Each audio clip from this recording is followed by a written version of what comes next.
حقیقت نظر کھا جاتی ہے انسان کو، رشتوں کو، خاص طور پر رشتوں کو حسد کی نظر، رشک کی نظر، محبت میں خلا آ جاتا ہے۔ بہتر ہے کہ آج کل کے دور میں اپنی خوشیاں اپنے تک محدود رکھیں۔ انسان میں انسانیت ناپنے کی اکائی احساس ہے۔ جس شخص میں جتنا زیادہ احساس ہوگا اس میں اتنی زیادہ انسانیت ہوگی۔ اخلاق ایسے ہوں کہ دنیا کو بتانا نہ پڑے کہ ہم مسلمان ہیں۔ محمد صلی اللہ علیہ وآلہ وسلم کو لوگ نبوت سے پہلے بھی صادق و امین کہتے تھے۔ گفتگو کرتے مخالف پر طنز اور ذاتی حملے کرنا عملی رویہ نہیں۔ پرسکون ہو کر سادہ انداز میں دلیل کے ساتھ اپنا موقف پیش کرنا چاہیے۔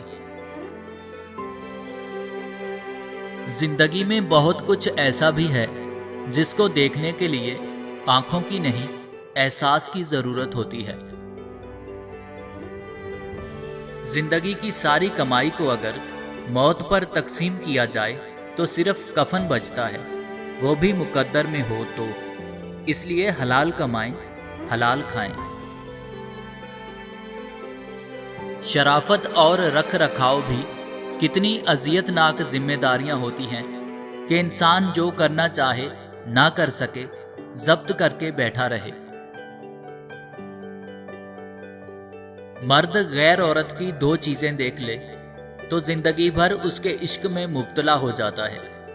عورت جب مرد کے ساتھ ہنس کر عزت سے بات کرتی ہے تو مرد غیر عورت کی دی ہوئی ذرا سی عزت اور مسکراہٹ سے متاثر ہو کر اس کے عشق میں مبتلا ہو جاتا ہے۔